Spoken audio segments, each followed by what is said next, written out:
Up, preparing. It's still preparing, although it says live. We're still preparing here. I want to apologize for the change in venue. So thank you for understanding. Okay, we are on Facebook Live now. Welcome to the afternoon program, International Day of Peace Stories. You are in the May Peace Prevail on Earth room. Welcome, welcome to each and every one of you. And I pass the speaker on to Monica Willard. Good afternoon to everyone. Thank you for a wonderful morning. We are moving into the International Day of Peace 2021 with a message from the United Nations. Bo Lai, who is leading the group for planning the September observance, the student observance that will be held on September 17th, is here by video to share her message from the UN on the theme, the amazing theme for this year, and to invite everyone's participation in the International Day of Peace. Thank you for highlighting Bo. Hello, everyone. My name is Bo Lee. I work in the Education Outreach section of the United Nations Department of Global Communications. It's my great pleasure to join you today in the celebration of the World Unity Week. About 40 years ago, the United Nations General Assembly first proposed the declaration of a Peace Day. The International Day of Peace, now celebrated every year on September the 21st, is a day devoted to nonviolence and ceasefire. On this day, the United Nations invites all countries and people around the world to put down their weapons and reaffirm their commitment to living in harmony with each other. June 13 marked the start of the 100-day countdown to the 2021 International Day of Peace, which will be celebrated under the theme, Recovering Better for an Equitable and Sustainable World. In his message announcing the countdown, Secretary General Antonio Guterres described peace as a foundation of such recovery. As we have seen in the past year, the underprivileged and marginalized are hit hardest by the pandemic. Our battle against the deadly virus is far from being over. Inequity in the global vaccination progress is not only unjust, but dangerous for everyone in rich and poor countries alike. That is why we need ongoing initiatives like COVAX to ensure that COVID-19 vaccines are available worldwide to both high-income and low-income countries. We're only safe when we're all safe. People caught in conflicts are particularly vulnerable. They urgently need peace so vaccines, treatments, and humanitarian assistance can be timely delivered to save lives. Therefore, we must continue to honor the global ceasefire appealed by the Secretary General last March, so the world can focus on the true fight of our lives to defeat COVID-19 and bring hope to those who need it the most. Sadly, during the pandemic, we have seen a global increase in stigma, discrimination, and hatred. The truth is that the virus attacks all, regardless of where we're from or what we believe in. Confronting this global crisis, we're not each other's enemy, but one human family. We must make peace with each other and join forces to reduce inequalities and inequities so we can thrive together. We must also make peace with nature. Climate change continues to be an equally grave and urgent threat to humanity. We know that the world cannot and will never go back to what it was. Rebuilding the global economy from the devastations of COVID-19 is our unexpected opportunity to rethink our relationship with the environment. We need a cleaner, greener, and more sustainable economic reset so decent jobs can be generated, emissions can be reduced, and resilience can be built for the years and decades ahead. In the lead up to the International Day of Peace, the Secretary General has called for a transformation for peace.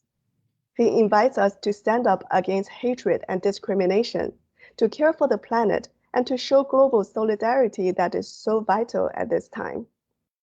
The United Nations wants to hear from you as we count down to the International Day of Peace. We want to know what peace means to you and what you're doing for peace. You're invited to join us in the observance of the International Day of Peace that will take place in September. It will be an online event open to all. It is also a global dialogue on peace and an opportunity to make your voice heard by the world. We thank you for spreading your message of peace through your participation in the World Unity Week and through your everyday life and work. Peace is not only about the absence of war. It is not a distant concept. Instead, it can be embraced, celebrated, and promoted by each one of us as individuals, organizations, and communities. Be a good neighbor. Support a friend. Be kind to the planet. No action is ever too small. Ripples can become big waves if we all do our part. We count on your ideas and activism more than ever as we work together to recover better for an equitable and sustainable world. Thank you very much.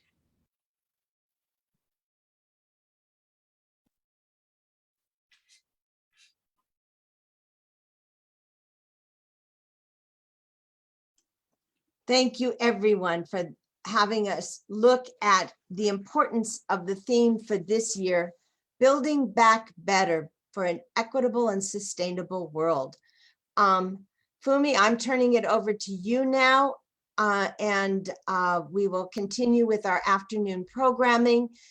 There was going to be, Nina, yours to start at 12:30. We had a 20-minute flag ceremony before that. So we're going to start with the flags until all of the group is together, and we'll start you right after that.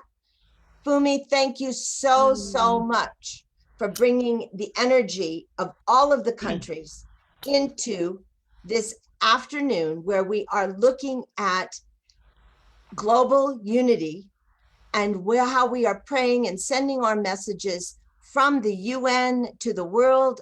This one was from World Interfaith Harmony Week, but it brings in the entire group. So thank you, Fumi. Oh, blessings to you, Monica. I'm so glad to be here with all of you. And I see that there are many youth in this room. Just really makes my heart sing. This special video is a recording of a World Peace Flag ceremony that took place in the General Assembly Hall of the United Nations. It was a day celebrating World Interfaith Harmony Week. I believe many of you were there. I know Monica had a big part in organizing this event along with Deborah Muldow. I believe it took place 2014, Monica, 15. Yep. So it's really, it took place years ago, but it's so current now. The energy you will feel from this ceremony is so palpable. You can feel it. All the people carrying the flags of the world. It's in the General Assembly Hall. The spirit of the United Nations comes alive in this video, in this event, with so many people who took part in this special program. So I'm so honored to present this to you. Please join, add your voices to the prayers that will go out from this incredible center, the heart center of the United Nations, out to the world in the spirit of may peace prevail on earth. So let me share my screen here and let us begin.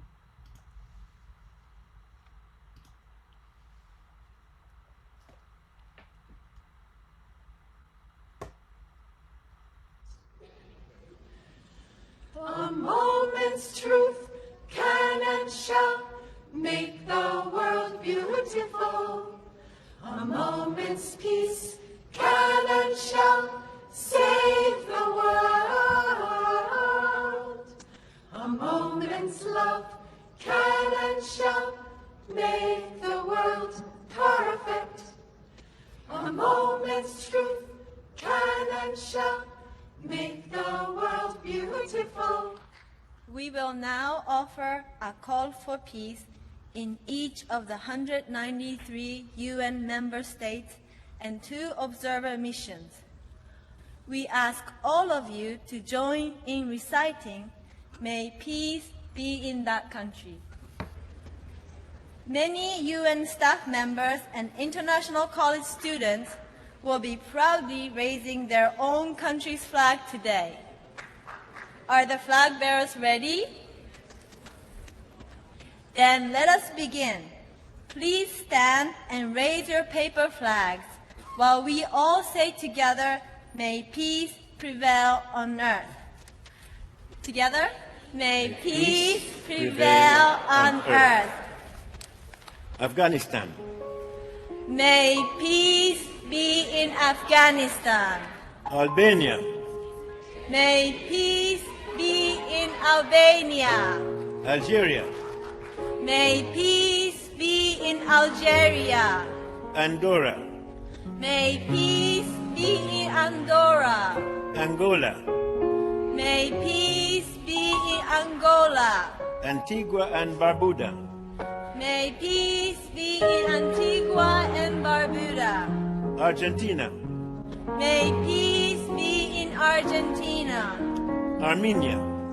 May peace be in Armenia. Australia. May peace be in Australia. Austria. May peace be in Austria. Azerbaijan. May peace be in Azerbaijan. The Bahamas. May peace be in the Bahamas. Bahrain. May peace be in Bahrain. Bangladesh. May peace be in Bangladesh. Barbados. May peace be in Barbados. Belarus. May peace be in Belarus. Belgium. May peace be in Belgium. Belize. May peace be in Belize. Benin. May peace be in Benin. Bhutan. May peace be in Bhutan. Bolivia. May peace be in Bolivia. Bosnia and Herzegovina. May May peace be in Bosnia and Herzegovina. Botswana. May peace be in Botswana. Brazil. May peace be in Brazil. Brunei Darussalam. May peace be in Brunei Darussalam. Bulgaria. May peace be in Bulgaria. Burkina Faso. May peace be in Burkina Faso. Burundi. May peace be in Burundi. Cambodia. May peace be in Cambodia. Cameroon. May peace be in Cameroon. Canada. May peace be in Canada. Cape Verde. May peace be in Cape Verde. The Central African Republic. May peace be in the Central African Republic. Chad. May peace be in Chad. Chile. May peace be in Chile. China. May peace be in China. Colombia. May peace be in Colombia. The Comoros. May peace be in the Comoros. Congo. May peace be in Congo. Costa Rica. May peace be in Costa Rica. Côte d'Ivoire. May peace be in Cote d'Ivoire. Croatia. May peace be in Croatia. Cuba.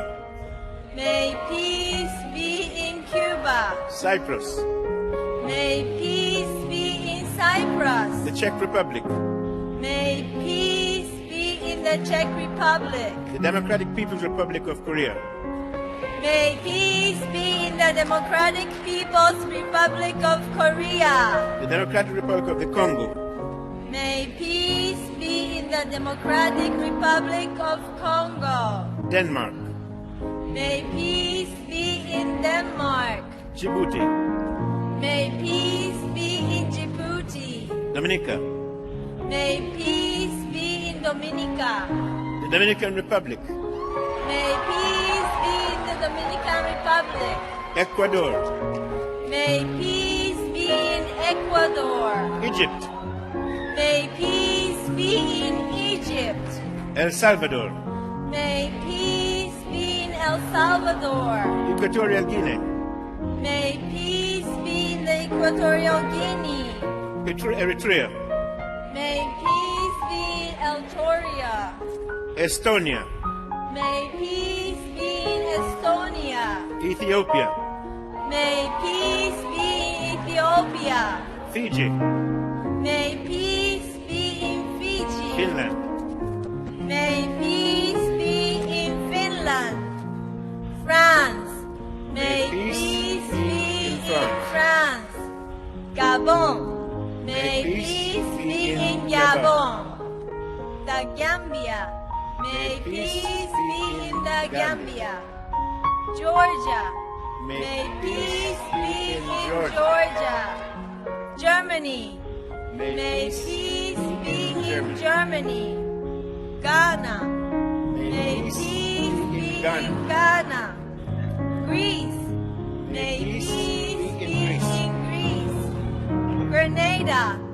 May peace be in Grenada. Guatemala. May peace be in Guatemala. Guinea. May peace be in Guinea. Guinea-Bissau. May peace be in Guinea-Bissau. Guyana. May peace be in Guyana. Haiti. May peace be in Haiti. Honduras. may peace May be peace in be in Honduras, Honduras. Hungary. may May peace peace be be in Hungary, in Hungary. Iceland. may May peace peace be be in in Iceland, Iceland. India. may May peace peace be in India. Indonesia. may May peace peace be be in in Indonesia. Iran. May May peace be in Iran. Iran. Iraq. May May peace peace be be in in Iraq. Iraq.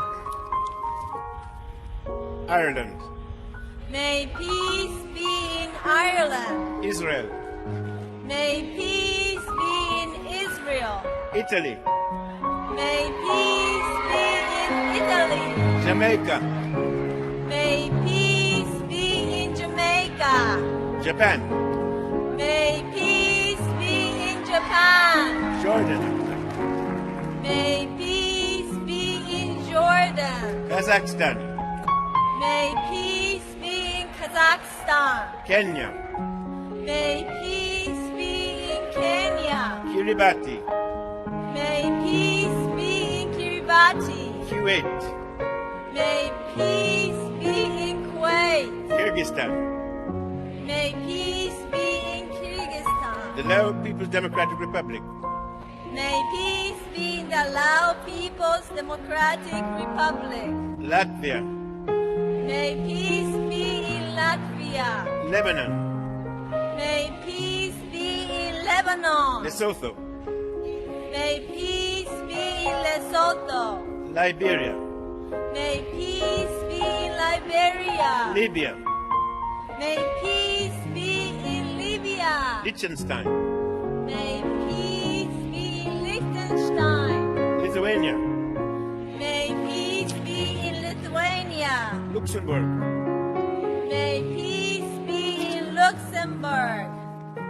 Madagascar. may May peace peace be be in in Madagascar, Madagascar. Malawi. may May peace peace be be in in Malawi, Malawi. Malaysia. may May peace peace be be in in Malaysia, Malaysia. Maldives. may May peace peace be be in in Maldives, Maldives. Mali. May May peace peace be be in in Mali. Mali. Malta. may May peace peace be in Malta, Malta. the Marshall Islands. May peace be in the Marshall Islands. Mauritania. May May peace peace be in be in Mauritania. Mauritania. Mauritius. May May peace peace be in Mauritius. Mexico. May peace be in Mexico. Micronesia. May peace be in Micronesia. Monaco. May May peace peace be be in in Monaco. Mongolia. May May peace peace be in Mongolia. Montenegro. May May peace peace be be in in Montenegro. Montenegro. Morocco. May May peace be in Morocco. Morocco. Mozambique. May May peace peace be be in in Mozambique. Mozambique. Myanmar. May May peace peace be in be in Myanmar. Myanmar. Namibia. May May peace peace be be in in Namibia. Nauru. May May peace peace be be in in Nauru. Nauru. Nepal. May peace be in Nepal. The Netherlands. May peace be in the Netherlands. New Zealand. May peace be in New Zealand. Nicaragua. May peace be in Nicaragua. Niger. May peace be in Niger. Nigeria. May peace be in Nigeria. Norway. May peace be in Norway. Oman. May peace be in Oman. Pakistan. May peace be in Pakistan. Palau. May peace be in Palau. Panama. May peace be in Panama. Papua New Guinea. May peace be in Papua New Guinea. Paraguay. May peace be in Paraguay. Peru. May peace be in Peru. The Philippines. May peace be in the Philippines. Poland. May peace be in Poland. Portugal. May peace be in Portugal. Qatar. May peace be in Qatar. The Republic of Korea. May peace be in the Republic of Korea. The Republic of Moldova. May peace be in the Republic of Moldova. Romania.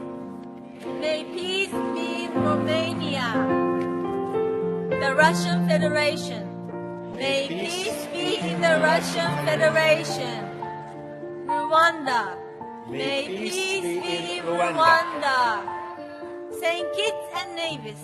May May peace be in St. Kitts and Nevis. St. Lucia. May peace be in St. Lucia. St. Vincent and the Grenadines. May May peace be in St. Vincent and the Grenadines. Samoa. May peace be in Samoa. San Marino. May peace be in San Marino. Sao Tome and Principe. May peace be in Sao Tome and Principe. Saudi Arabia. May May peace peace be in Saudi Arabia. Senegal. May May peace be in Senegal. Serbia. May peace be in Serbia. Seychelles. May peace be in Seychelles. Sierra Leone. May peace be in Sierra Leone. Singapore. May peace be in Singapore. Slovakia. May May peace peace be be in in Slovakia. Slovakia. Slovenia. May peace be in Slovenia. The Solomon Islands. May May peace peace be be in in the the Solomon Solomon Islands. Islands. Somalia. May May peace peace be be in in Somalia. Somalia. South Africa. May May peace peace be be in in South South Africa. South Sudan. May May peace peace be be in in South South Sudan. Sudan. Spain. May peace be in Spain. Sri Lanka. May peace be in Sri Lanka. Sudan. May peace be in Sudan. Suriname. May peace be in Suriname. Swaziland. May peace be in Swaziland. Sweden, May peace be in Sweden. Switzerland, May peace be in Switzerland. the Syrian Arab Republic, May peace be in Sri Lanka Arab Republic. Tajikistan, May peace be in Tajikistan. Thailand, May peace be in Thailand. the former Yugoslav Republic of Macedonia, May peace be in the former Yugoslavic Republic of Macedonia. Timor-Leste, May peace be in Timor-Leste.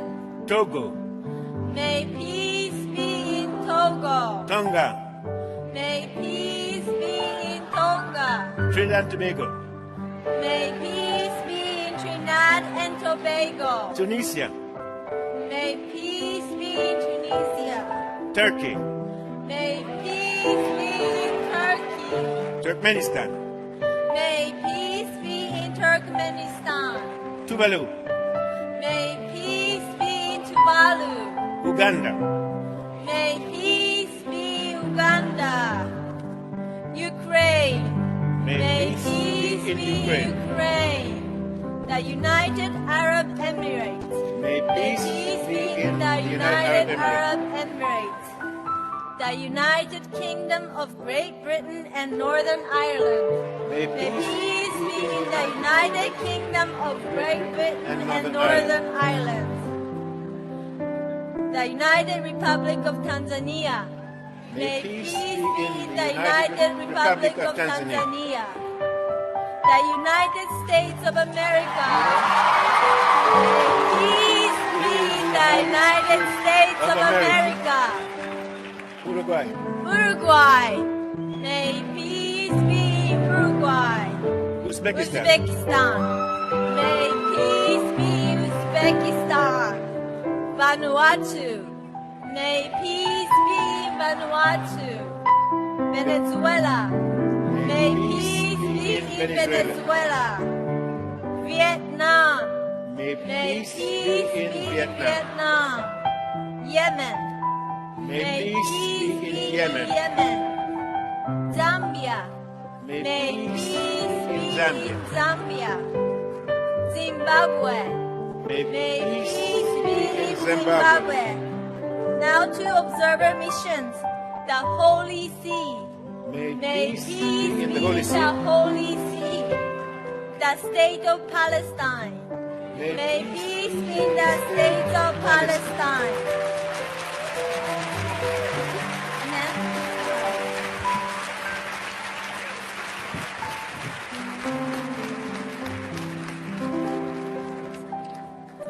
I would like to invite Mrs. Ban Soon-tak, wife of UN Secretary General Ban Ki-moon, to come forward and raise the flag of the United Nations. Let us all say, may peace be in the United Nations. May peace be in the United Nations.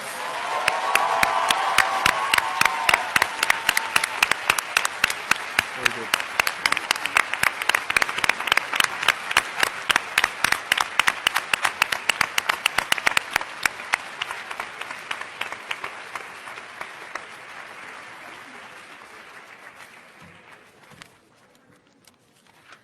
Now, please stand up with the flag, paper flag you're holding. Let us conclude by waving all of the flag in harmony as we all say together 3 times, may peace prevail on earth. May peace prevail on earth. May peace prevail on earth. May peace prevail on earth.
Join hands together and live in peace.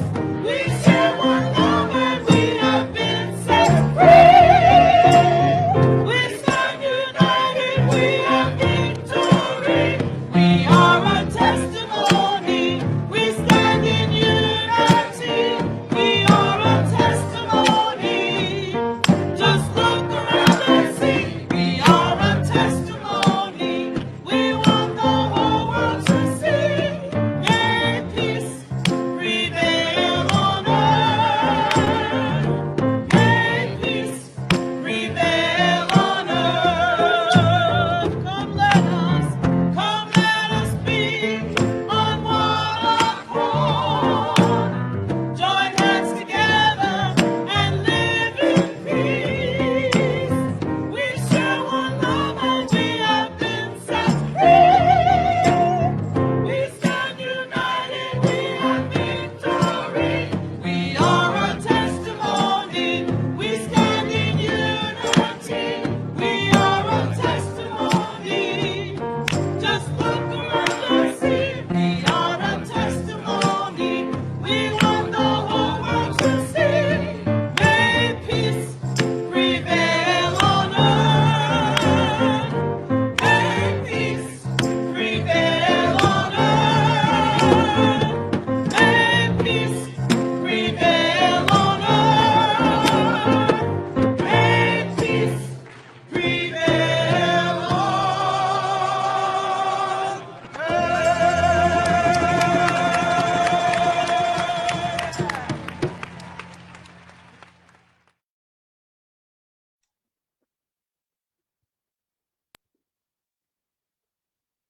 Thank you, Fumi. Thank you for sharing that.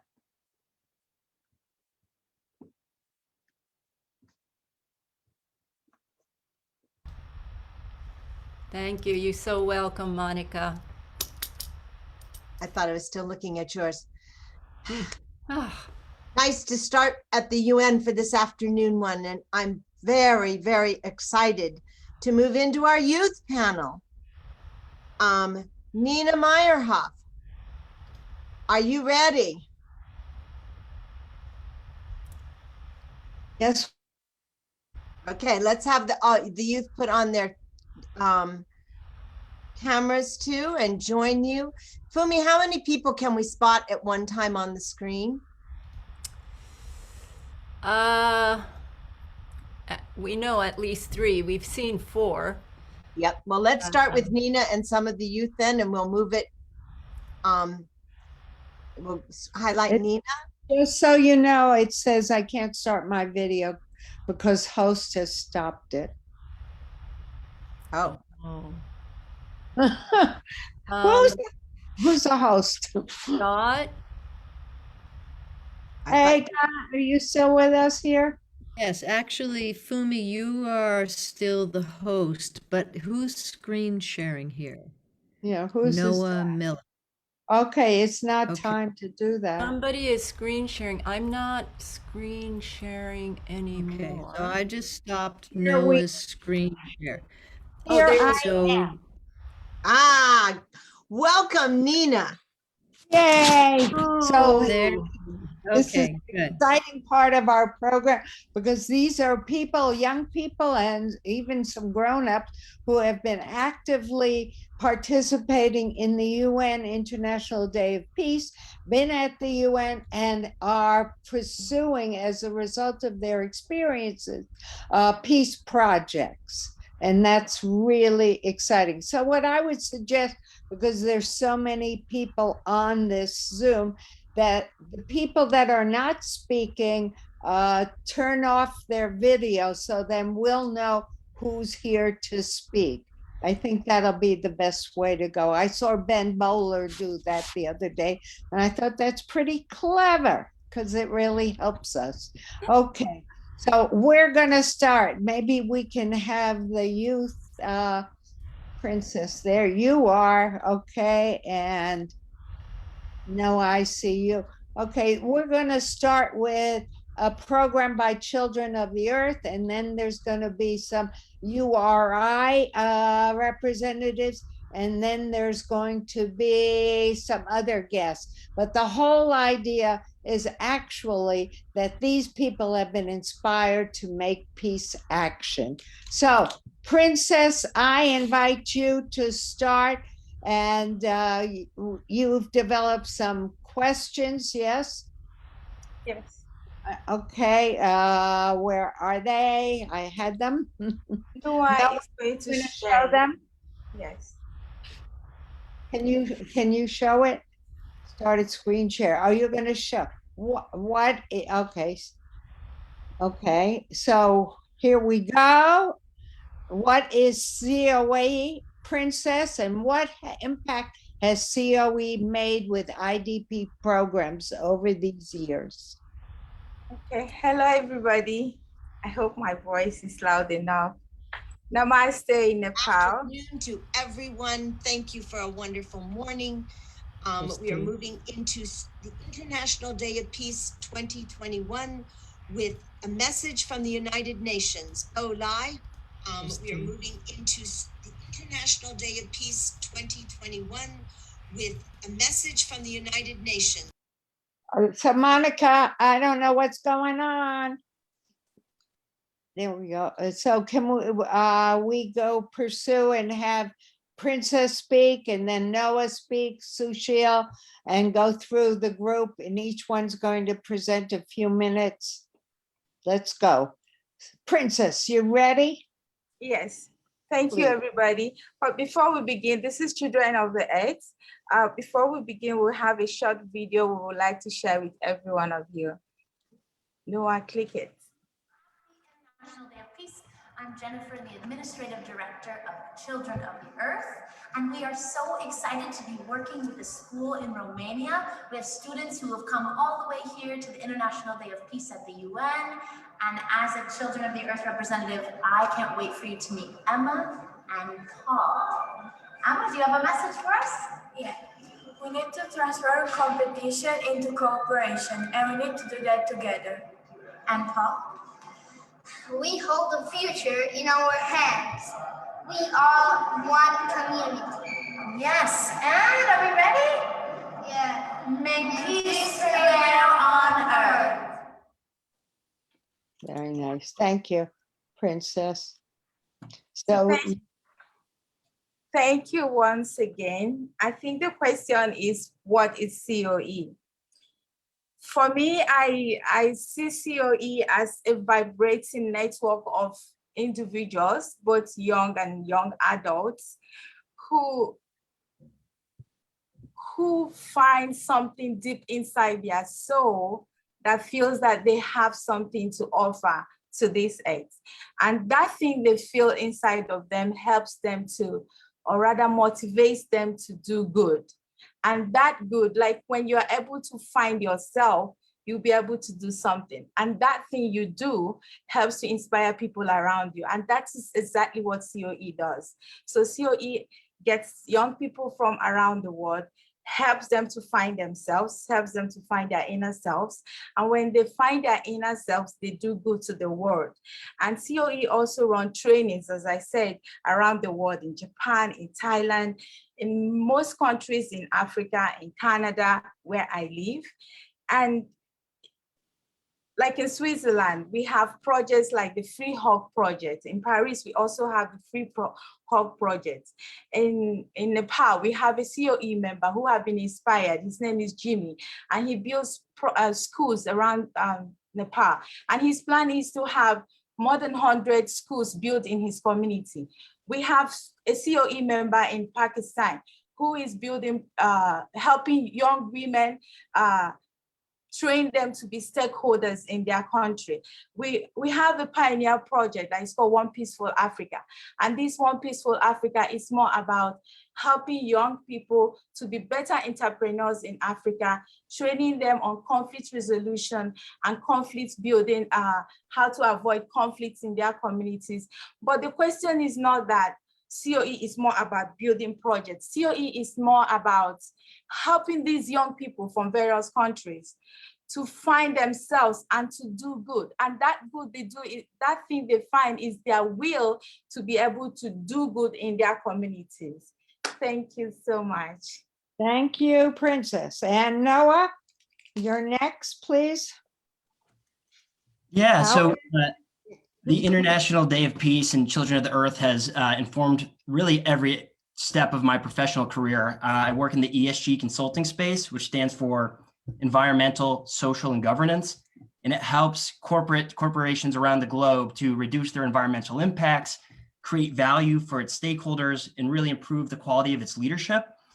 And the great thing about the timing of all of this, of World Unity Week, of IDP, of this conversation is that there is a business case for doing this important work. There is a business case for enhancing collaboration across stakeholders globally.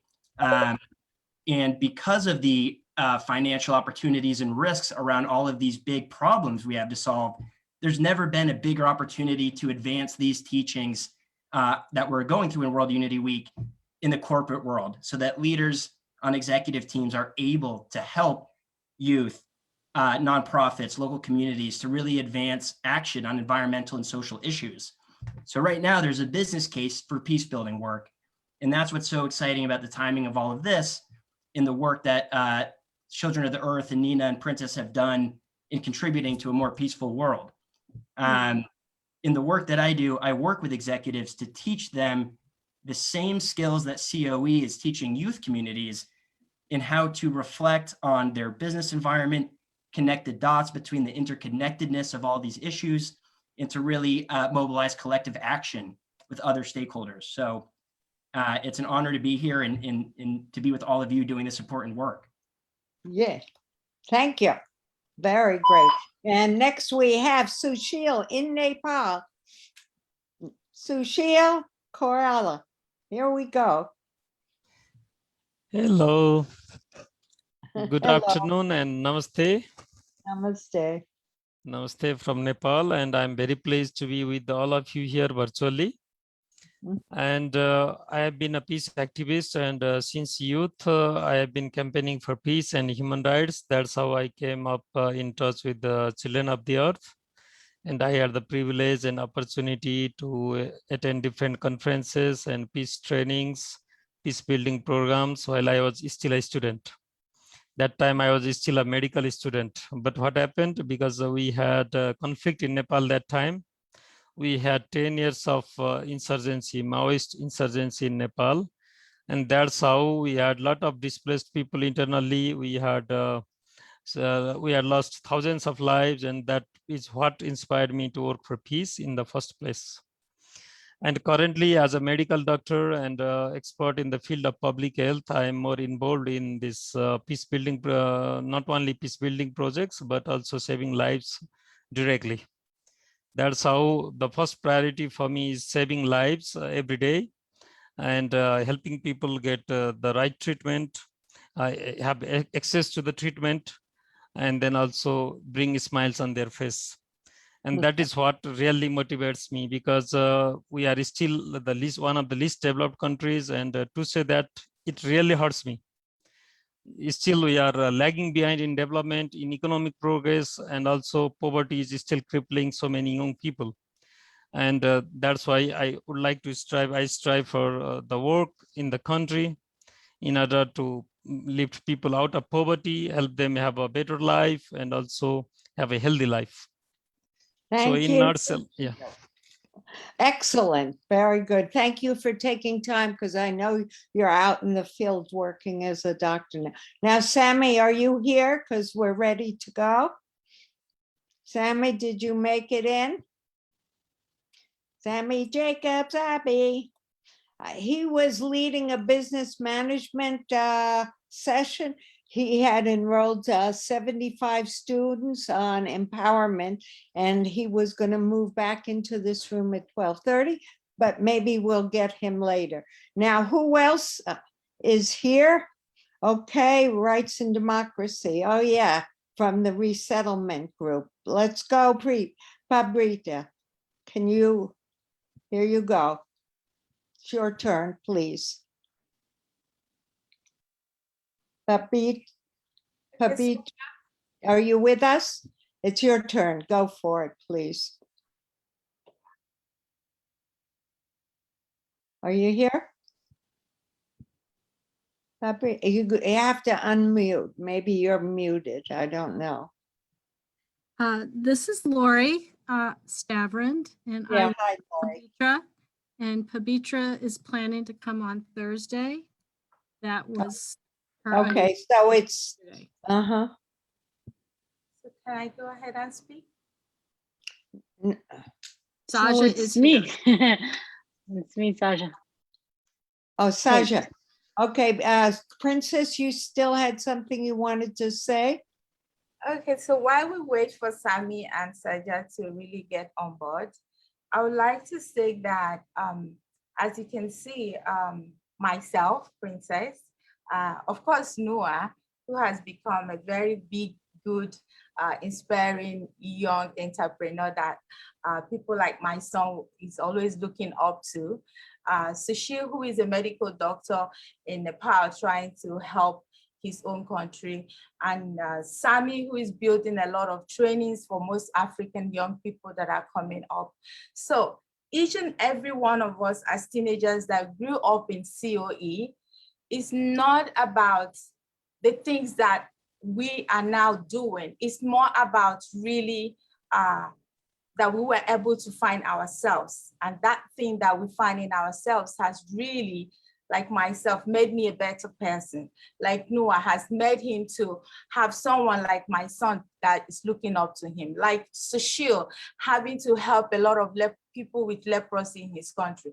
So it's more about the will to become who you want to become and the will to do good for people, to inspire other people around you. So that is basically what COE is all about. And that is why we encourage a lot of people out there to really join COE and to be able to inspire other generations to come. Thank you, Princess. And I think Sammy, are you here now? Sammy? He said he's running. Okay, so we will let that go. How about Lori? You want to take over here? Where is? Can we have the next group? I would like to introduce Saja. Saja, please. Saja Amagali. Wonderful. Here. Yes. Thank you, Saja. Great. Hi, everyone. My name is Saja Mugali. I am 20 years old. I am junior at UVM, and I am a pre-med student. I was born in Baghdad, Iraq, moved to Turkey, then immigrated to the US in 2017. While I was about 6 months in the US, I got the opportunity to speak at the UN, and it was an amazing opportunity. I was honored to be there. I had the great chance to speak there. While I was there was a lot of great memories that were in my mind, but there was a few of them that is still with me right now, and they inspire me to continue and to help the community. When I was there, I was amazed by the amount of people were there. There was a lot of people from different nationalities, different skin color, different ages, people from around the world here to bring peace. Their goal is to bring peace. It didn't matter who you are and where you came from. The only reason they were there is to bring peace. They all had one goal, and which amazed me because, first of all, I was only in the US for 6 months. So it was great and eye-opening for me. And the group that I went with, it was an international group. So there was a lot of people from different countries. And the one thing that stood out to me is, based on my experience, and I'm sure other international students, they came from countries where war is there. So I was amazed that even though they came from their homeland where there's a lot of war, they were able to identify peace. They were able to be there and share peace with everybody, which is amazing. And they, especially right now where we're in a time where it's just hard to, look at the news and hear people. It's just it's amazing to see people were just there together to just to share that one goal, which is to bring peace to the world. I work a lot with the school systems in Burlington, and I'm doing a lot of great work in the school systems. But I want to just mention one thing. I'm a pre-med right now, hoping to become a surgeon, and the only inspiration that I really had is my dad. My dad passed away when I was 10 years old in Baghdad, in my home country, and he waited 3 hours for a surgeon to help him, and there were no surgeons, so he passed away. And that's the only inspiration that I took, was just to become a surgeon and to help people like my dad who lost their lives to medical to medical issues. So and I'm hoping to go back one day to my home country and help people and build hospitals and to work there. So yeah, thank you so much all for giving me the opportunity to be here. It's great honor to be here. I am so excited to be here, and I hope that one day we all just see peace everywhere. Very nice. Thank you. You're going to show the short video, Saja, or no? You're muted. I don't have a video or anything. So okay, it's fine. I thought you had one. Abraham, you're next. Please go forward. Thank you so much. My name is Abraham Lugo. You can just call me Abe. I currently live in Las Vegas, Nevada in the United States, but I am originally an immigrant from Caracas, Venezuela. I'm here representing a cooperation circle that really got me involved in community work and paved the way into my work with the United Religions Initiative and being able to be here today. And kind of the work that we do here locally in the US revolves a lot around how the systemic structure historically within the United States has influenced our political and social and societal ways of living. And I think before I really got exposed to this peace building program that has given me the opportunity to constantly be involved in different aspects of unifying, whether it be through interfaith work, anti-racism work, and so on and so forth. I was just another youth that had my own faults, my own biases. I still do, and I believe everyone does, but thankfully I was introduced to programs such as these that really tailor to youth in specific. They look for youth of all color, creed, race, sexual orientation, and really brings them together in one cohesive place to show them, particularly youth that may have been coming into their education at disadvantages or really anywhere, and showing them that there is value in diversity. There's so much value in unity and working towards peace that a lot of the times we forget is possible, because when we look at our political system and the structures that are already put in place, it can get really daunting to say, oh, I want to make a change, but I'm just one person, change isn't going to come. So I think when you're really put into this space where all of these youth don't know what they're going into, and then by the end of the programs you see how the attitudes have changed and really everyone is on the same page, where we just want to not only be representative of our own identities but help others and be allies to others to represent theirs. So it's been an impactful way. I'm a DACA student, which means Deferred Action for Childhood Arrival, so I am undocumented in the United States, and that comes with a lot of disadvantages, but it's thankfully brought me to a place where I can advocate for my community proudly and say, this is my story. I am part of the LGBTQIA plus community, and I'm not part of these communities. And I want to advocate for them and make sure that peace within all sorts of peoples is constant and always there. And I think it's a beautiful message that we've begun here in the US, and we love to connect with others and want to strive towards, because we have a lot of barriers and faults in our systems, but nothing can't be changed. It'll be hard, it'll be difficult, but it's a process that needs to be begun, and that will begin with our youth. So thank you for allowing me to be here, and may peace prevail on earth. May peace prevail on earth. Yes. Are there any, Sammy, have you been able to get in? No. Okay. Noah, did you want to show that short video?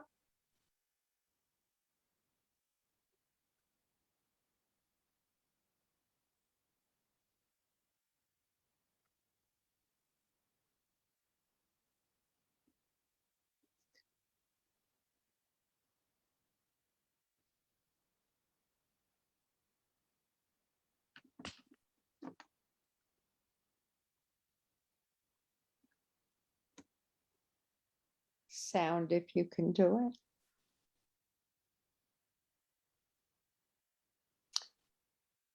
So Noah, we need a little sound.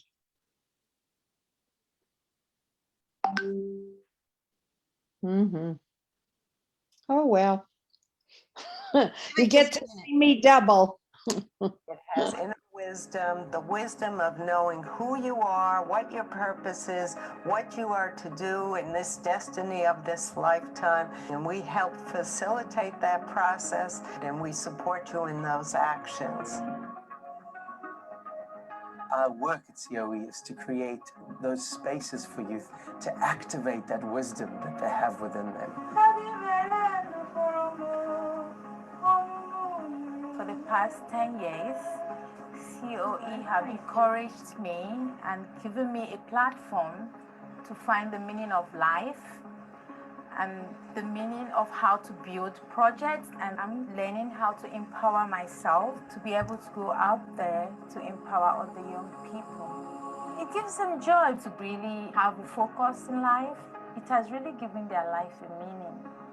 It unites all kinds of individuals from all kinds of places and backgrounds to such an extent that we feel the common humanity amongst us. For me personally, it gave me a lot of hope for the future to see that I'm not alone in having altruistic intentions. How I've seen changes in the world through the work that COE does is people leave with a real sense of duty and a sense of urgency behind their work. So what we want to do now is delve deep into this idea of principles of facilitation. So our work is to send facilitators who go out into the world and create sparks of inspiration and passion. This platform would give them ideas and inspire them to do greater work, maybe even just trigger them to think differently by being in a group process and having the aim of finding pathways of creating a better world around them. With this training going forward, I plan to incorporate some of the process models into the work that I do in Israel, using sport education as a vehicle to facilitate leadership skills and civic engagement, and also notions of social responsibility within the eclectic youth populations of the country. We see fantastic projects like building schools across Nepal, or going and working with children and women up in the hills of Pakistan, or giving free hugs out in Switzerland. But the point is not that we do humanitarian projects. The point is that we are the will to good. Positive changes have also happened on a concrete level through the projects that have sprouted around the world. And without COE's inspiring flame, it wouldn't have occurred in the first place, or without its support, it wouldn't have got so magnificent. I believe at this time in our world, we face so many collective challenges as a world population that we need to be able to learn how to collaborate, need to be able to learn how to take personal responsibility for the way that we're collectively going to be existing within the world. The urgency that we have now is we need a new system or a new way of thinking and a new way of being together that reflects our current understanding of how the world works and what our place is in. Children of Earth, in bringing people together from around the world who share a common vision for humanity, It instills and impresses the idea that we are one human family. We believe that there's a potential blueprint for humanity, and that within each youth is a piece of that puzzle. We've seen the amazing results of our work, but we need to bring forward people that understand the inner mission of Children of the Earth. Our work is on the forefront. It is pioneering work. It is the work of the future, and we want to invite you to be part of that future with us. Thank you. Thank you. Thank you.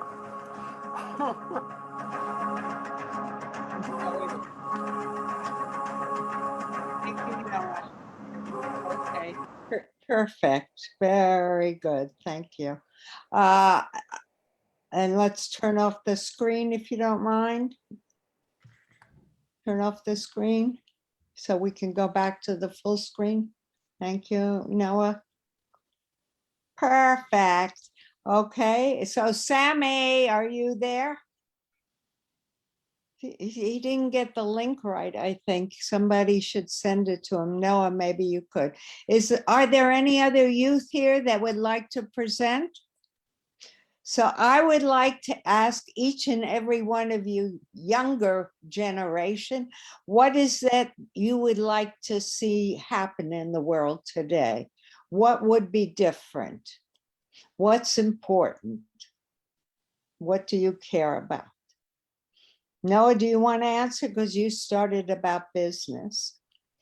Yeah, I think what I'd like to see is a greater recognition of corporate leaders about the vital commercial relevance of this work to their businesses and to the critical stakeholder groups that help their businesses run and succeed. There's a very strong financial case for this work.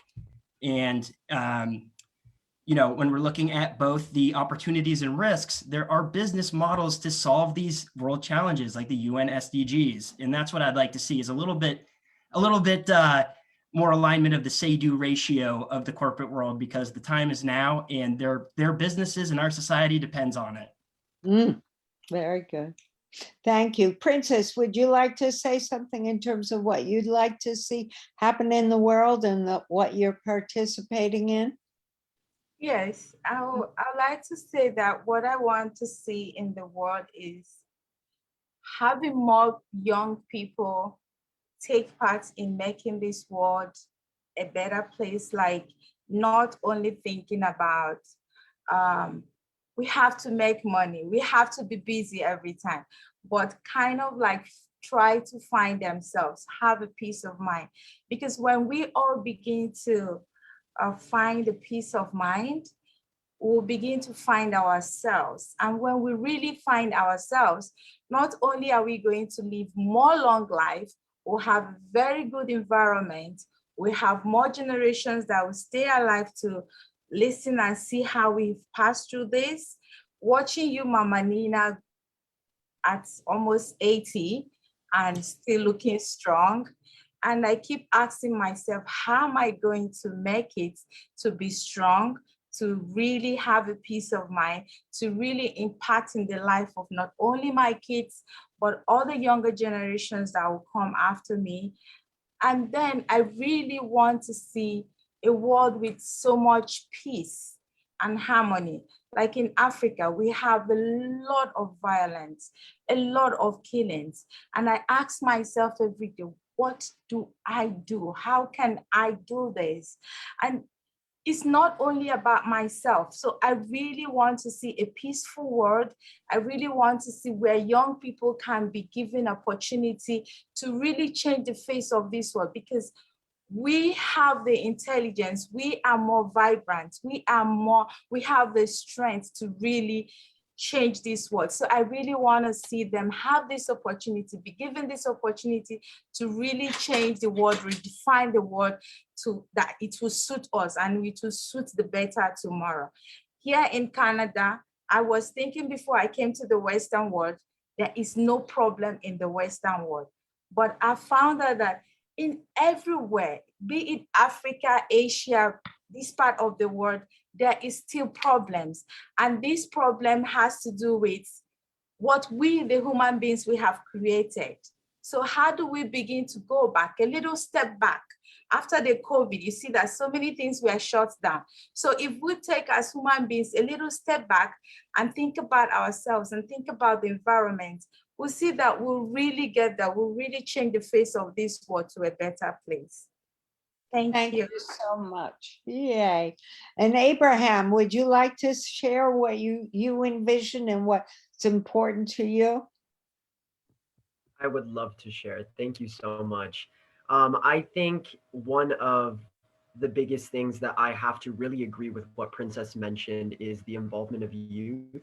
One thing I've really realized is the power that youth hold in new perspectives. We have a unique opportunity now that we have a group of youth that have grown up with access to the internet, access to technology, access to media. And although that may not hold true in different areas around the world, a lot of these youth, because of this exposure, have been able to look past previous generational biases that have been ingrained within them, whether that be cultural or through religion or whatever it may be. And they've been able to break down walls and barriers that no longer will exist in the future. And I think because of it, youth have become advocates in so many different ways and will continue to do so much more beyond my time, hopefully. So I think what I would love to see in the world is listening to youth, listening to the ideas, listening to the new perspectives, valuing them, and really taking in the value of a perspective of unity, because for too long, I think we focused on our differences and how they bring us apart, but differences don't mean bringing us farther away. Differences can bring us together. It's what makes the world something that is beautiful. And if everyone was the same, then what's the point? So I think we need to start valuing that a lot more in our governmental systems, in our societal systems, and beyond everything, hold people accountable. If someone isn't promoting peace, if someone isn't promoting the golden rule of treating people how you want to be treated, then let them know and change that, because the change starts with you, the individual. So I think that's our best way. Thank you. You know, it's interesting. Only 0.01% are we different. You know, so, and if we realize we're the same with the same dreams, if we start at the top and then we come down, the differences are superficial, but are unique. They help us. They're like clothing on us that allow us to appreciate ourselves and each other. So thank you, Abraham. Wonderful. Thank you. And I see Sushil up there, his picture. Sushil, you've been doing so many projects. I know, I remember the Rose Revolution that you did. That was so beautiful. So maybe you'd like to take a few words, yeah? And talk about what is your dream for the world? Yes, certainly. I have been passionate about ending stigma and discrimination that is so fundamental for the universal human rights and dignity of the people. That's how I started Rose Movement to promote peace and harmony. And in this Unity Week, I think the message reflects very well with the Rose Movement, because just like many colors of roses, we human beings may be from different country, different nationality, different religions, maybe we speak different language, but whatsoever, just like no matter what color a rose is, it is still a rose. No matter what are our differences, we all are human beings. That is the key message of this Rose Movement. And I think that exactly fits with this Unity Week. So I'd like to celebrate our diversity and oneness of human family with Rose Movement. So that as I have been doing for more than 12 years now, and I have distributed more than 12,000 roses, spreading the message of peace and happiness in many, many countries. So that is one thing. Another thing that could bring peace at the moment is about COVID vaccine, because this is an international forum. And as a doctor, I would like to really appeal the international community really to focus on the vaccines for equity and equitable distribution of vaccines across the world, because we are one United Nations, we are one human family, and no one is safe until everyone is safe. So I take this platform really to appeal to the international community, because some rich countries are hoarding vaccines, while countries like mine, we are really facing acute shortage of vaccines, and it has been a real problem. And I think this pandemic, we have to focus on two things. One is saving lives, another is saving livelihoods, and they both go together. So that is my appeal at the moment. Thank you. Hello. Thank you, Sushil. We all know each other years and years, yes? We've been through many different kinds of opportunities and experiences, so thank you. I think that Monica wants to take over and start to show some other videos that youth have submitted, yes? I would very much like to invite people to stay on to meet some of the people. One who is from Green Hope, who had hoped to be on this live, but she sent her video. Dave, can you start that, because it's kind of part of this discussion? Thank you. Green Hope. Aren't you lucky it's your husband? I know. I thought I'd sent him a chat thing to be ready. Here we go. Okay, thanks, Dave. Beautiful young people. My name is Duty, 18 years old. I'm a member of the Children's Board of Green Hope Foundation. I will be reading out the United Nations Secretary General's message to mark the 100-day countdown to the International Day of Peace. The International Day of Peace, observed each year on 21st September, is a global call for ceasefire and non-violence. It is a time to reflect on the horror and cost of war and the benefits of peacefully resolving our disputes. This year, I will use this important day to ask governments and citizens of the world to focus on the important issues of nuclear disarmament and non-proliferation. The end of the Cold War helped lift the burden of nuclear catastrophe from a generation that had lived under its cloud since the end of the Second World War. Nonetheless, the threat persists, as recent events attest. Unless we vigorously work for nuclear disarmament and non-proliferation, we will continue to face threats from existing nuclear weapons, as well as additional risks that most states, even terrorists, might acquire and deploy such weapons, potentially annihilating millions of people. This alarming outlook is counterbalanced by new momentum on the part of world leaders to address the issue of nuclear weapons. The United States and the Russian Federation have signaled a new commitment to cut their nuclear arsenals. Furthermore, the Conference on Disarmament, which includes all states with nuclear arms, has recently broken a decade-long deadlock and agreed to work to resolve some of the key issues related to disarmament and non-proliferation. We must build on this momentum. To that end, I am launching the WMD, We Must Disarm campaign. Over the next 100 days, the United Nations and our partners around the world will work to raise awareness of the true costs and dangers of nuclear weapons. Between now and 21st September, we will issue 100 reasons to disarm via Twitter, MySpace, Facebook, email, text message, radio, and from friend to friend. Celebrities will also help us spread the message. And finally, as we observe the International Day of Peace with world leaders gathered in New York for the 64th session of the United Nations General Assembly, I will proclaim one strong, simple message. We must disarm. Perfect. Thank you. Wonderful. Yay.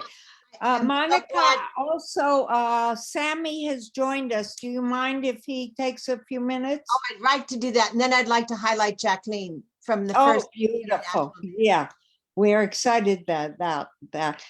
Sammy, you're here, I understand. Yes, Mama. I don't know if you can hear me. I've been speaking, but nobody was hearing. I'm sorry.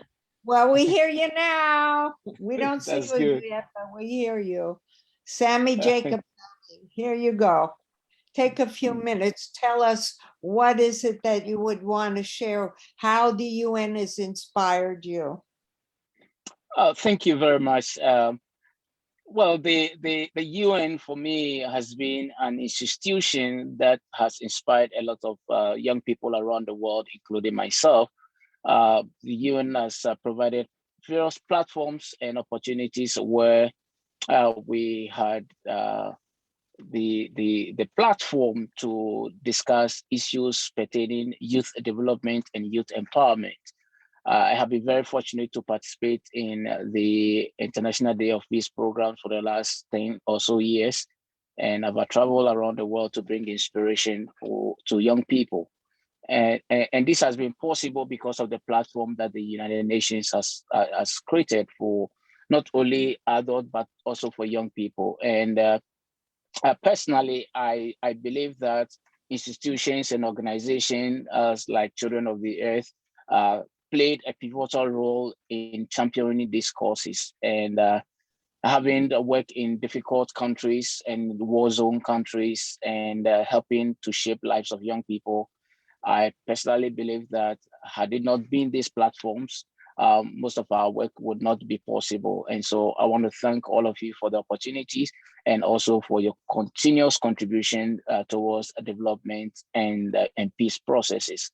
And so that is all I can say at this point. When the time comes, I'll speak again. Thank you so much, Nina. Oh, you're welcome. Thank you, Sammy. We're glad we found you. Okay, That's Monica. right. Monica, it's time for Jacqueline. who is Okay, really we have wonderful. met some of the wonderful, wonderful youth from Children of the Earth, and I want to thank you. And some of you look so familiar from your time at the UN. I'm glad to meet you again as grown-ups. Yeah, isn't it something? Really Thank you, is Monica. exciting. And I'd like to share one of the first speakers who was in 2003, which was the year we did the Share the Spirit of Peace event, brought youth as speakers to interact with the messengers of peace. And so I'm going to ask Dave to highlight the conversation that Jacqueline Mirakatete had with me because she is at our daughter's graduation from nursery school today. So I pass this along to Jacqueline Mirakatete from Rwanda. Thank you, Dave. Good morning, Jacqueline Mirakatete. What a joy to have you be a part of the program for the International Day of Peace. In our room, may peace prevail on earth.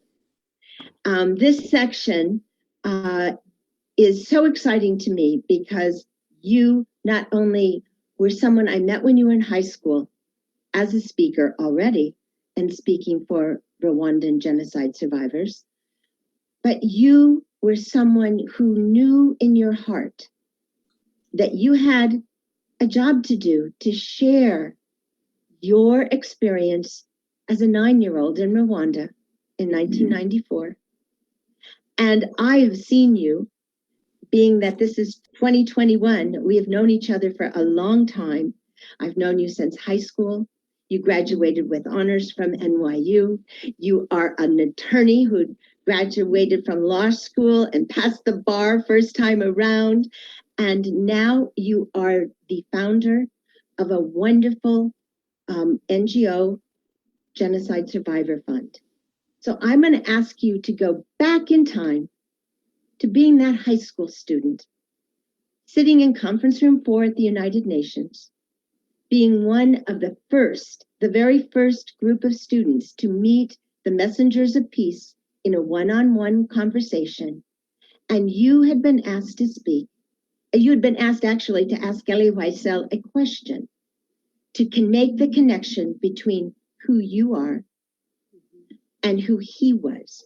And there might be some people listening who don't know about Elie Wiesel. So I'd like you to start with your connection to Elie Wiesel and to tell us what it was like talking with him one-on-one in a whole conference room at the UN for the International Day of Peace.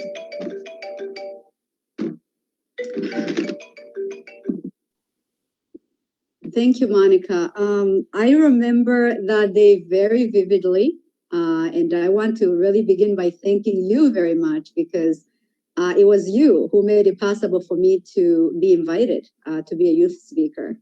And meeting Elie Wiesel, somebody who I had known and I had admired for a while then, as many of us know, he was a Holocaust survivor who spent countless years sharing his experience. He was a Nobel Peace Prize winner for his work in trying to raise awareness about the dangers of hate. And being in a room, and then actually my starting to share my story had been a result of reading his book Night, which I read as a sophomore, as a 10th grade student, because it was one of the books that my teacher had the wisdom to have us read. And after I read the book, I got to meet another Holocaust survivor, David Gertzman, who came and shared his story. But it was really Night that where I got to meet Elie Wiesel for the first time, and was very much inspired by him and his story. And being in the same room with him at the International Day of Peace I felt very honored. And I remember we talked a lot about indifference. We talked a lot about indifference and the need to speak out against indifference in the presence of genocide, in the presence of other mass atrocity crimes, because both of us could relate to the type of indifference that took place when our people were being murdered, him during the Holocaust, the fact that the world remained silent. And then years later, in my home country of Rwanda in 1994, how the world again had remained silent and largely indifferent as, over 1 million people in the case of Rwanda were being systematically murdered simply because of their Tutsi ethnicity. As you know, I lived through the genocide as a child of 9. I lost my entire immediate family, my 4 brothers, my 2 sisters, my parents, most of my extended family members, my friends. So having lived through that experience and meeting a Holocaust survivor who could relate to my experience was definitely a very meaningful exchange for me. And meeting him really encouraged me to continue to do the work that I had started, as you mentioned, of sharing my story in an effort to educate people about the dangers of hate, the dangers of racism, the dangers of anti-Semitism, the dangers of xenophobia, and all forms of extremism. So that day, the International Day of Peace was really a springboard for my work. It was the first time that I ever spoke at the UN. Again, I was really honored to be there. And as a result of me speaking at the International Day of Peace, I was later invited to be the voice of survivors at the UN General Assembly as they commemorated for the first time the 1994 genocide against the Tutsi in Rwanda, which was another huge honor for me. But that would not have been possible if it wasn't for my participation at the International Day of Peace. Over the years, I have been really honored to continue to participate in the annual observance of the International Day of Peace. I have been really encouraged by seeing how much the program has grown, thanks to the efforts of people like you, Monica, who have worked tirelessly over the years to really help people understand the fact that peace is not, an abstract thing. It's something that is necessary. It's an achievable goal if all of us are really willing to put in the time and work. And for me, as somebody who have lived through the genocide, as somebody who understand what living in an environment where there's an absence of peace, where there's complete destruction of peace, where there's a complete breakdown of society, to me, again, peace is not an abstract word. I know what absence of peace is, and I know what peace is. So having a day where, we all come together at the United Nations and talk about peace and the importance of continuing to work towards a more peaceful world, for me, it has been very encouraging for my work. As you know, over the years, I have continued to share my story, both in this country and around the globe. As you mentioned, a few years ago, I started a nonprofit organization, Genocide Survivors Foundation, which is based here in New York City. And our mission is to educate people about the dangers of hate and all forms of extremism, and help people understand that, human diversity is an asset that should be embraced. Helping people to understand that when we see people, particularly leaders, trying to pin one group of people against another group of people, trying to use differences in religion or race or ethnicity or other differences that define us as human beings as a way to pin us against each other, as a way to dehumanize and persecute and, in the worst case, murder people simply because who they are. That we have an obligation, a moral obligation, to speak out against that kind of hate and extremism. So that's the work that I continue to do now with Genocide Survivors Foundation, as well as raising support for survivors back home in Rwanda and survivors of genocide and mass atrocities everywhere. Because I understand that I'm one of the lucky survivors in that I was able to come here and I was able to go to school and have the opportunities that I've had. And I always say that with opportunities comes the responsibility. So I really feel that part of the reason that I survived was to be able to share my experience, and to educate people about what genocide is, and to, again, hopefully start moving us as human beings to recognize that despite our differences on the surface, in color, in race, in religion, that at the end of the day, we have more in common than we have differences. And a more peaceful and equitable world is something that is should be in all our interests. Because genocide, whether it happens in Rwanda, whether it happens in Cambodia, it's something that should concern us. Because at the end of the day, when people are being dehumanized or targeted simply because of who they are, and we remain silent, I feel that really takes a lot from our humanity, our common humanity. So I'm really, again, really encouraged always when I have the opportunity to participate in the International Day of Peace. I am amazed at how much the program has grown, and I particularly like the emphasis on youth. As you said, bringing youth leaders like me with UN Peace Messengers, as you did, you started doing years ago with that first program.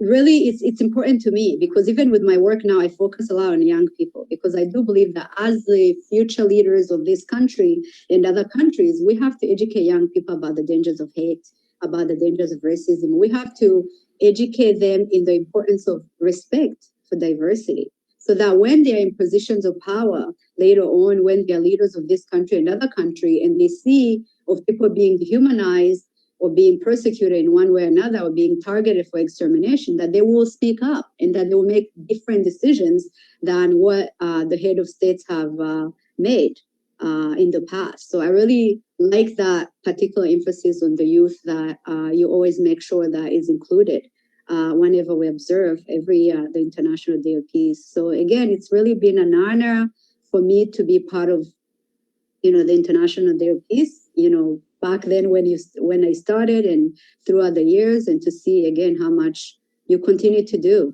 because I think it's important for us to recognize that peace is something that we have to constantly work for, because we're living in a world now, and I think this is something that the COVID-19 pandemic really showed us. We're living in a world where there's so much inequalities, and there's a growing, forms of hate and extremism, both online and offline. So we are at a time now where we need to work harder. We need to speak out more and more about, again, the dangers of hate and about the need to recognize our common humanity, and that we have more in common than differences. And I really call on everybody, whether you're young and old, this is what I always say when I speak, is that we all have to recognize that we have a role to play. Peace is not something that people at the UN should be working at. It's something that all of us in our daily lives should be striving to contribute to. It's not just for us, but for our brothers and sisters all around the world. So thank you very much for all you do, in the pursuit of this peace for all of us, because I think until all of us are able to live in peace, then none of us can really live in peace. Totally amazing. So eloquent and says it all. Thank you. Thank you. This young woman. I remember, Monica, when you identified her at the UN and introduced her. Yeah. Excellent. And I think that's inspirational for all of the youth who participate, because it can lead you in directions you never anticipated. And I pray that each of you take the International Day of Peace and live it, because it will change your life, regardless of how you do it. Little steps are big steps. Yay. Thank you. I do have a couple of more videos. I know we have till 2 o'clock. I'm trying to figure out what time we have. And whether we want some more from the live people to bring them back in. Excuse me? Did you want to bring any of your youth back in? I'm assuming you're going to continue. Okay, then we videos. have some, George Anthony, who is a co-chair of the International Day of Peace, gathered a group because he was not going to be involved. And these are both young leaders and some who've graduated from high school a few years before, who've been involved with the International Day of Peace and the Pathways to Peace representatives that have come from this modern day youth empowerment program. So I'm going to ask Dave to show the George Anthony tape that I asked the kids, how did the International Day of Peace impact your life?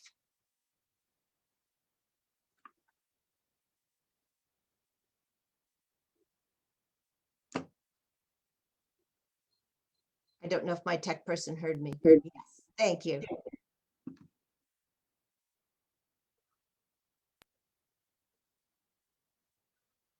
Something is playing in the background too.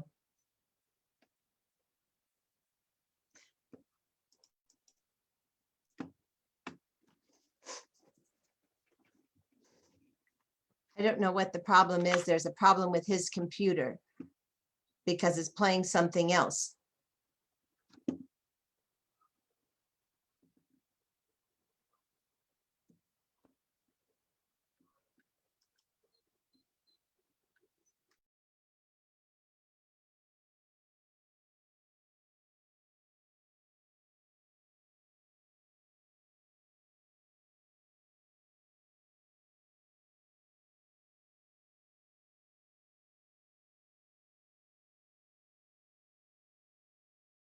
Who can use the International Day of Peace as a springboard in creating programs that can create sustainable peace throughout the world.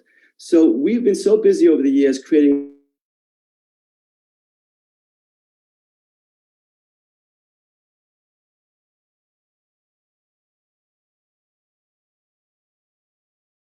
by their work, and I look forward to hearing what they have to say. I turn this over to Elizabeth Sheridan. Hi, my name is Elizabeth Sheridan, and I'm a current undergraduate student at the University of Massachusetts Amherst.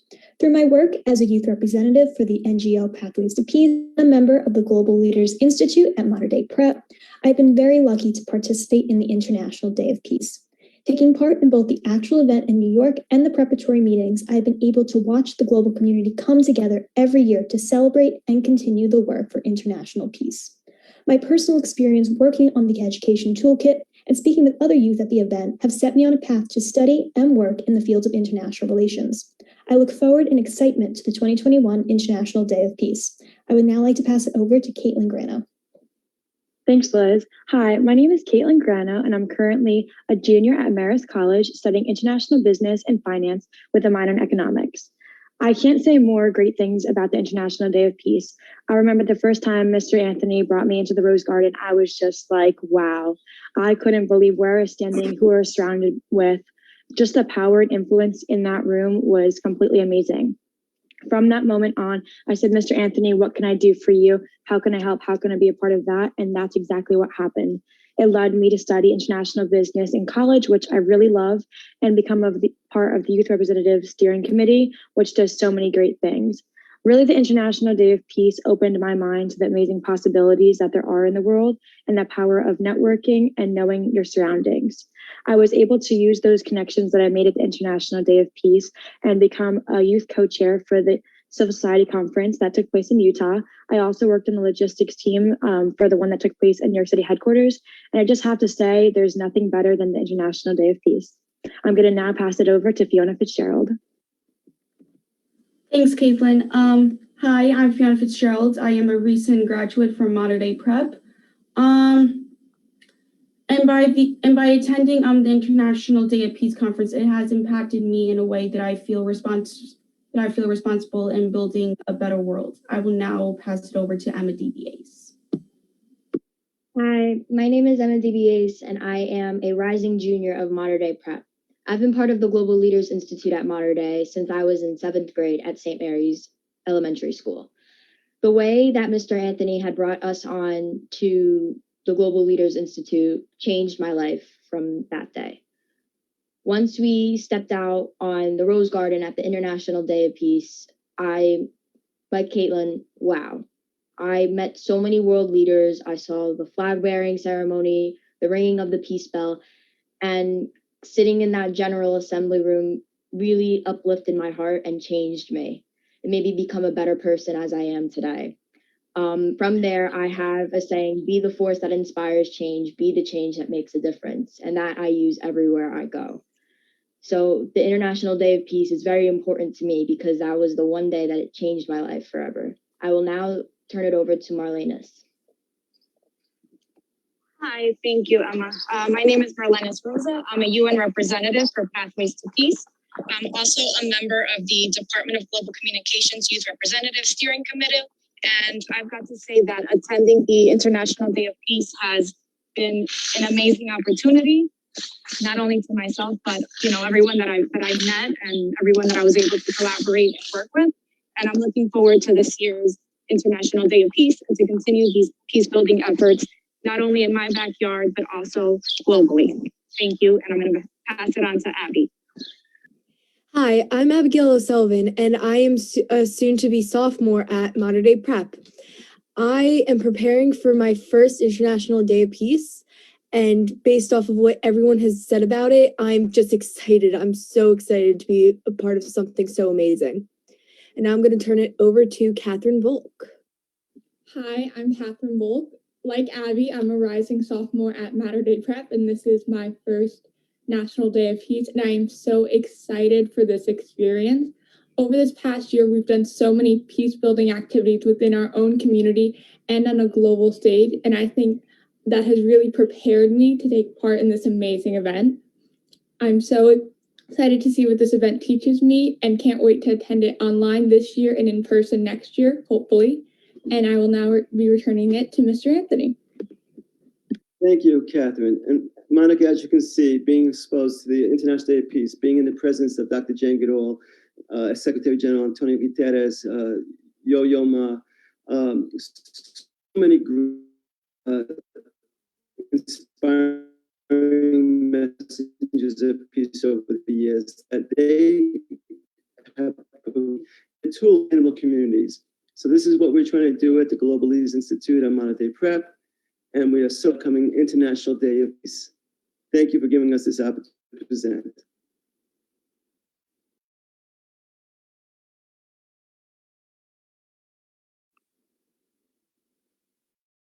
Monica, you're muted. You're mute. Your mic is. I love it when you get recorded that way. Thank you for your help. I am so excited to have met all of you and to have you be a part of World Unity Week, because this is about what we can do working together to take the International Day of Peace feeling and spirit and living Peace Day every day. And you're great examples. And I thank George for your leadership and dedication over so many years. And I am inspired to see how people have used it in how they've made choices for colleges. And I just want to wish each of you the best. And maybe you'll do with me what we do during the International Day of Peace and say together, may peace prevail on earth, to close out this section. Ready? May, you turn on your mics. May peace Prevail prevail on earth. Thank you so much and have a wonderful rest of your summer. We'll see you when we do the International Day of Peace from the UN in September. Wonderful. And we'll see you at Unity Earth Week. Bye-bye.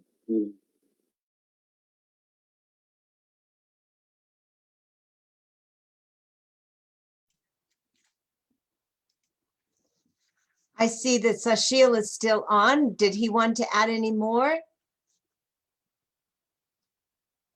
Do you have any of your other students still on, Nina? Is Peter there? Peter is from Uganda, and now he's working for UNICEF. I mean, it's so nice to see how dedicated these young people are and what they've chosen to do with their lives. It's pretty impressive. Very amazing. And it's these experiences that move them and may have them realize that they have an opportunity to make a difference in the world and that their life counts and that whatever they do will really impact the world. So yay, congratulations. I do have one more 5-minute video. And I had asked, I see that Kekishan is on, and if she would like to say something at this point. Okay. I know you're going to be speaking later. Kekishan, haven't seen you in a long time. You need to unmute, although I guess we'll hear from her later. She's doing a presentation at 4. I would like to take this opportunity to share the experiences of a young man who's presented in 2010. He got called on to ask a question, but then he did his presentation that shared what his peace project was in Kyrgyzstan that got it to the level of the state taking it on and him presenting at the International Day. Hi, my name is Saeed Abdul. Hi, my name is Saeed Abdul, and I'm an activist and a refugee. I specifically work with LGBTQ asylum seekers because it is illegal to be gay in over 60 countries around the world. And members of the LGBT community face unimaginable challenges such as persecution, severe violence, bullying, imprisonment, and even death. A small fraction of those LGBTQ asylum seekers are able to come to the US to seek political asylum. But when they arrive, the current immigration system is not set up to help LGBTQ asylum seekers. For example, there are some services such as homeless shelters or home groups where asylum seekers can go and stay, but they're not LGBT friendly. So a lot of asylum seekers actually face a lot of violence when they arrive to the United States as well. Also, a lot of immigration officers are not equipped through cultural lens of interviewing an LGBT refugee or an asylum seeker, and very often ask invasive questions that can further traumatize asylum seekers. So I work with service-based organizations where I provide consultations based on my experience as an LGBT refugee on how to set up programs that are both LGBT friendly and asylum friendly. We're working on creating a database of all services that are available for asylum seekers in the United States to make sure that it's both LGBT friendly and asylum friendly. I have also created a podcast called the LGBTQ Podcast that is available on all platforms where you can learn more about what does it mean to be an asylum seeker? How does one become an asylum seeker? What are some organizations that are helping LGBTQ asylum seekers? Everything that you want to know is there. Because when I came to the United States, a lot of people had questions about asylum issues and LGBT issues. And this podcast is used as a resource for colleges and law schools and high schools and organizations to further empower people and inform people about this very serious and life-saving situation. And the other thing that I'm working on is on helping businesses such as YouTube and Google to help advocate on behalf of LGBTQ asylum seekers and refugees on the policy level. Specifically because the current administration has decided to keep the same low number of admitted refugees to the United States that Trump administration kept at 15,000 refugees, which is absolutely devastating for the refugee community because there's so many who are waiting to enter. They've waited for many years. They have been vetted. They have submitted all necessary forms, but because of this cap of only a certain number, they're not allowed to enter. So I also work with companies to facilitate and help corporate America to advocate on behalf of refugees on the policy level to make sure that refugees, specifically asylum seekers, LGBT asylum seekers, are protected, valued, and feel welcome when they come to the United States. If you have any questions about LGBT work, I would advise you to go to my podcast at LGBTQ Podcast on Apple Podcasts or Spotify, or visit immigrationequality.org, where you can also learn more about asylum seekers in the United States who are members of the LGBTQ community. Happy Pride and happy International Peace Day. Thank you.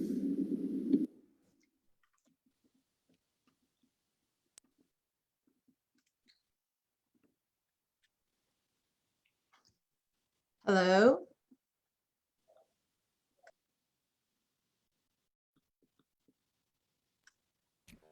Okay. You were muted, Mon. Yeah, okay. Well, I just want to thank the youth that made the time to participate in this event geared to talking about the International Day of Peace, the impact it has had on their lives and on their career choices, and also to inspire other people, to encourage youth participation, however we gather. And we had one video that we will be showing again later. We have the next program scheduled at 2:30, and the Peace Pals art project, which is part of May Peace Prevail on Earth. We want to show and highlight what art can do for peace. And I am sorry that we don't have that available at this particular moment. We're going to take a little break in the live broadcasting. Please stop Facebook, Dave, and we can come back. We have a